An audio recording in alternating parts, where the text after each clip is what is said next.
We listen, we don't judge. We listen with no judgment. Indaba ka-Anonymous osibhalele namhlanje ifundeka kanje. Umama wami waphisana ngami ngimncane kanti uzogcina engisebenzela. Ngiyabingelela kuwe dadewethu nakumphakathi wala ekhaya. Mina ngakhula ngikhuliswa abelungu abange-adopter. Ngangizitshela ukuthi yibona abazali bami. Kwaze kwaba ukuthi ezinye izingane ziqale ukuhlekisa ngami esikoleni. Zithi ngifanelwe ukuthi ngadotshwa, angeke abelungu bezale ingane emnyama. Ngaqala ngahlukumezeka ngabona nami ukuthi lento abayishoyo yenza umqondo. Labantu kungenzeka abangizali. Kodwa ngempela ngabe bangidobha kuphi, ngoba mina ngathi ngiqala ukuvula amehlo ngabona bona. Ngabe owami umama wangizala wangishiya esibhedlela. Yimi loyo sengizibuza imibuzo eminingi. Ingidle okwangempela lento kodwa ngisabe nokuyiqala kubazali bami. Ngoba niyazi-ke umzali uyayazi ingane yakhe. Ngelinye ilanga umama wangihlalisa phansi wangibuza ukuthi ngidliwa yini.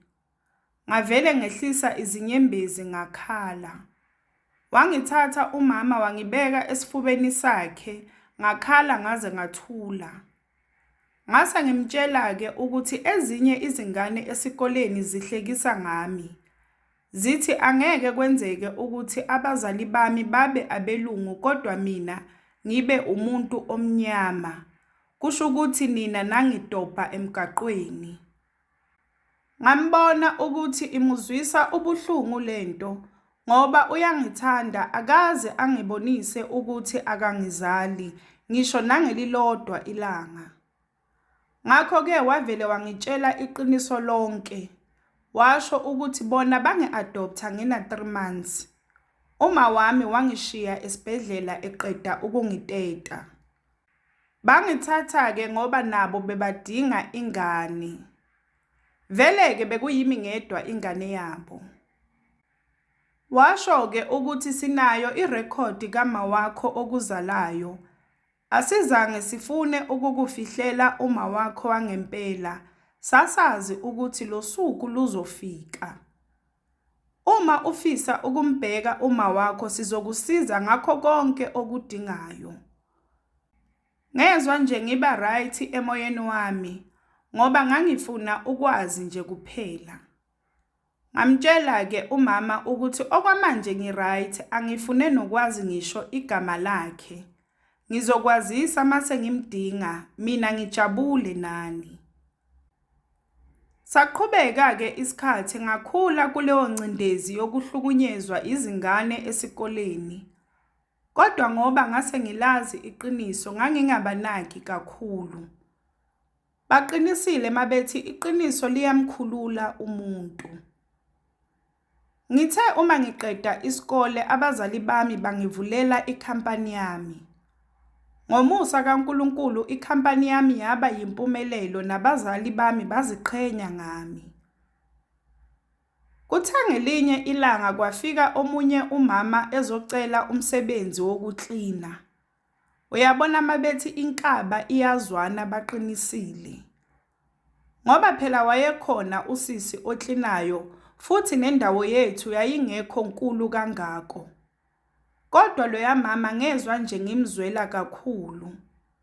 Ngase ngibona ukuthi kungcono ngimkhashe bese kuthi lo sisi obevele aklina ngimenze iPA yami.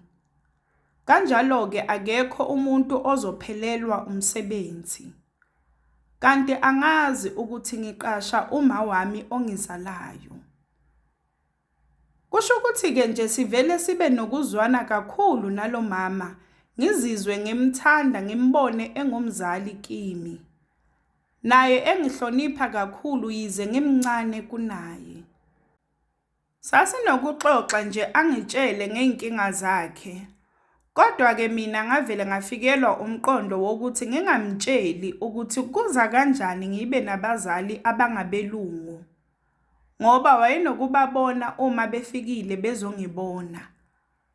Ngathi nje kuye uma wami washona nginonyaka ngizelwe, wayesebenzela bona labelungu. Base bengi-adoptha-ke ngoba bebangenangane. Kwathi ngelinye ilanga ngamfica ekhala lo mama esekhoneni ezitshela ukuthi akunamuntu ombonayo. Ngambuza ukuthi yini inkinga. Wathi mntanami, ngicabanga ukuthi ngijezela izono zami engazenza kudala, angikutholi ukuphumula. Ngambuza-ke ukuthi kwenzekeni. Wathi mina ngiyahlupheka, ngikhule ngingenabo abazali. Ukufika kwami lana eGoli ngangibaleke nesoka lami ngoba ngangihlukunyezwa ekhaya. Ngafika-ke lana ngakhulelwa, ngikhuleliswa yilo lesoka, kanti ngebhadi lizongishiya libone abangcono. Bengingasebenzi ngingazi ngizoyiphani lengane. Ngabona ukuthi ngizoyihluphekisa ngavele ngayishiya esibhedlela. Uthema exoxa le story sakhe ngacabanga ukuthi konje nami owami umama wangishiya esibhedlela. Ngavele ngakhala nami ngamshiya khona lapho. Ngithathe ngingedwa ngacabanga ukuthi yazi abanye abasebenzi banokuthi siyefana nalo mama, kanti futhi sikhuluma ngokufana. Ngathatha idayari ngabhala phansi imininingwane yakhe. Kuthe ngelunch weza kimi lo mama wathi uyaxolisa. Ubonile ukuthi lento ebekayixoxa ingiphathe kabi. Ucela ngingamboni njengomzali ononya. Uyazisola nsuku zonke yingakho namanje isamkhalisa le ndaba. Ngambuza-ke ukuthi yini indaba engazange eye lapho ashiya khona ingane afune ulwazi ngengane yakhe. Wathi uke waya uma efika bambuza isizathu esamenza washiya ingane.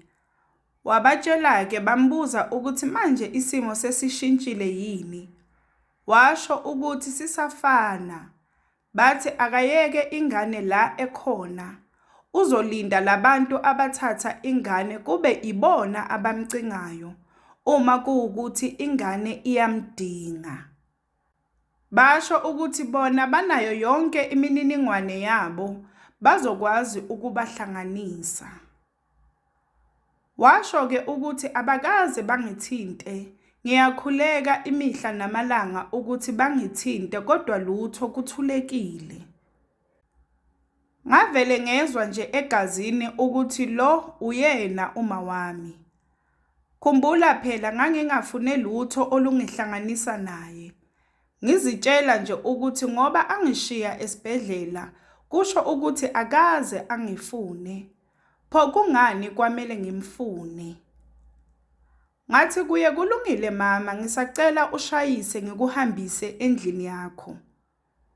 Wakhala wathi mntanami ngicela ungangixoshi. Ngathi khululeka ma, angikuxoshi ukuthi nje ngiyabona awukho right namuhla. Ngicela nje ukukuhambisa ekhaya uyophumula. Wazama ukunqaba ethi uzozihambela, kodwa ngamncenga ngamenza nje wangaba na choice.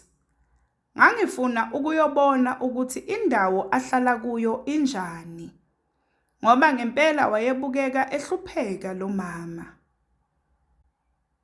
Nangempela-ke sihambe. La endleleni ngimbuze ukuthi pho unabo yini abanye abantwana. Athi angizange ngiphinde ngithole ezinye izingane. Yingakho ngithi kusho ukuthi ngiyajeziswa ngoba noma ngiya kuphi bangitshela ngale ngane. Ngibuze-ke ukuthi manje nahlukana unomphela nobaba wengane. Athi ubaba wengane wabuya mangiqeda ukuphuma esibhedlela ethi uzobona ingane. Ngaqala ngamtshela ukuthi ingane ishonile ngiqeda ukuyiteta. Kwaba ukuthi ufuna ukuyingcwaba. ngavele ngathi ingane bayishisile esibhedlela. Ngathi ngizwa lokho ngavele ngakhala, ngambuza ukuthi kungani wayesho njalo. Wathi yingoba wayefuna ukumzwisa ubuhlungu lobu amzwise bona. Kodwa wagcina emutshela iqiniso. Kwasho ukuthi kwase kulate ingane yase ithathiwe. Kodwa-ke baphinde babuyelana basasebonke namanje. Ukuthi nje empilweni yabo akulungi lutho, ungafunga ukuthi baqalekisiwe. Sifike-ke lapho abahlala khona, ngakhala ngibona indawo abebehlala kuyo. Kwakufana nokuthi kusesigangeni, kwakungathi kuhlala onyawupe.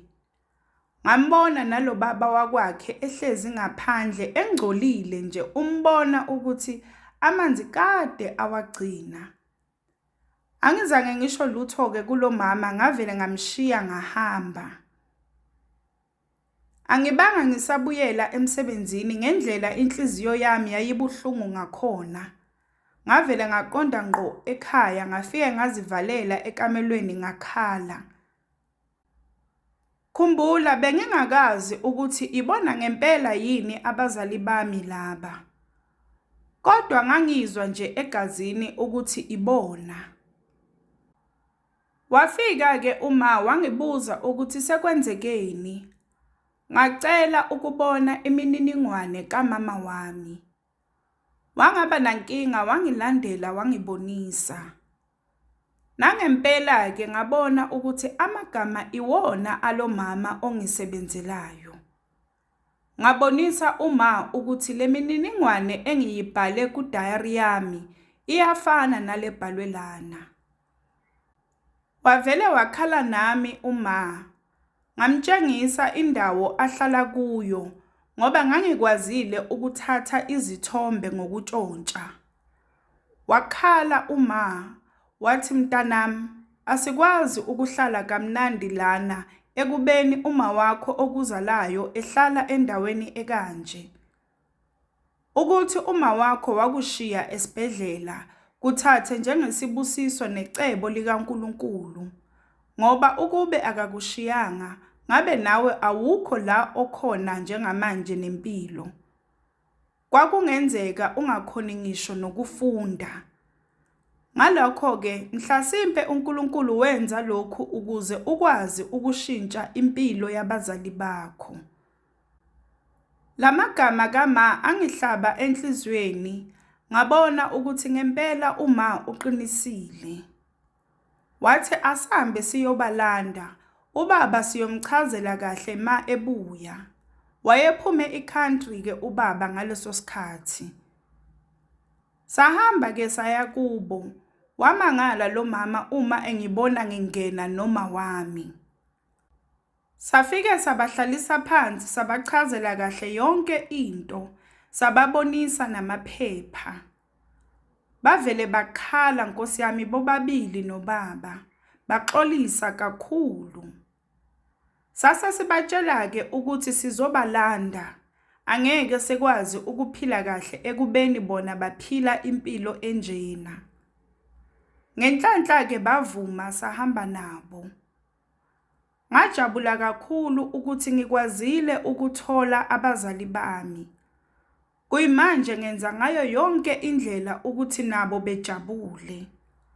Nobaba naye wabuye wabamukela kahle, wabahlalisa kwenye yemizi yasekhaya, wafaka nobaba wami emsebenzini. Kumnandi ukuba nabazali abayi4 wena uwedwa.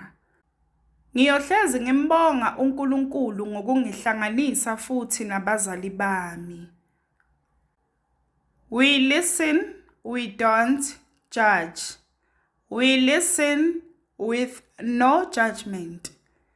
Sacela usitshele ukuthi ucabangani ngendaba ka-Anonymous osibhalele namhlanje lapha ku-comment section.